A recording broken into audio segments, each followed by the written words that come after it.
This is Asian gate, symbolic situation.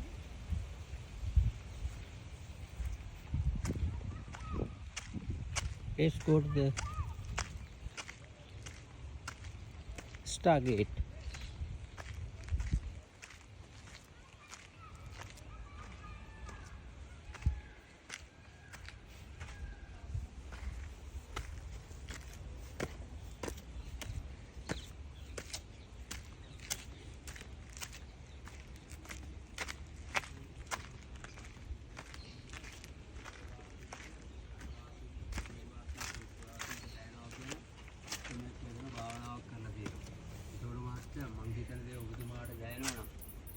ලස්සනට හිතනවා නම් මෛත්‍රී භාවනාව කියන එක මගේ ආත්මයට ඇවිදින් ඉවරයි. මොනවා මෛත්‍රී භාවනාවත් එක්ක මනසින් උසස් කට්ටියක් තමයි ඉදිරි මාන ඔක්කොම සම්බන්ධ කරලා තියෙන්නේ. පුළුවන් නම් ඒ විදිහට උදේවස හිතන්න මහත්තයා මේ ඉන්ටුයිෂන් කියන එක තුන්වෙනි හැ කියන එක සෙලෙක්ටිං විවෘත කරන්න පුළුවන් අති දුර්ලභම කාලයක් තමයි මේ අවුරුදු 20. ඔවා සසරේ ඒ කියන්නේ මේ වගේ ස්ථානයක ඇවිදින් මගේ දෙයක් නෙමෙයි මහත්තයා මං කියේ මම නෙමෙයි මේ ස්ථානයේ නෙමෙයි ඔයාගේ හිත තමයි මේ කතා කරන්නේ සම්බන්ධ වෙන්නේ. තනියෙන් වාඩි වෙලා බැලුවොත් ටයිම් ලයින් එකේදී ඔයාලට මහ පුදුම විදියට අවදිවීමක් වෙනවා.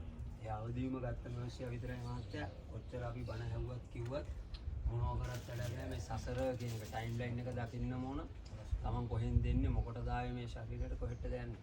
ඕක දකින්න පුද්ගලයා අතාරනවා නෙමෙයි අතාරනවා. ඒ වගේ ස්පෙෂල් තැනක් තමයි. ඔතනම තමයි මාර්ගඵල තියෙන්නේ මහත්තයා.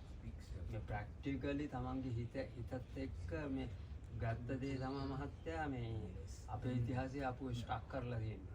ඒ කියන්නේ අපි මේ ප්‍රායෝගිකව යන්න ඕනේ මේ බුද්ධ කියන්නේ ඔයා මහත්තයා. මම දන්නේ නැහැ මට පෞසිද්ධ වෙන්නේ නැහැ. ඔයාගේ හිත ගැන තමයි බුද්ධ දේශනාවල තියෙන්නේ.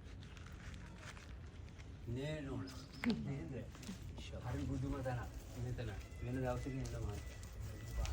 හරි ස්පෙෂල් තැනක් තමයි.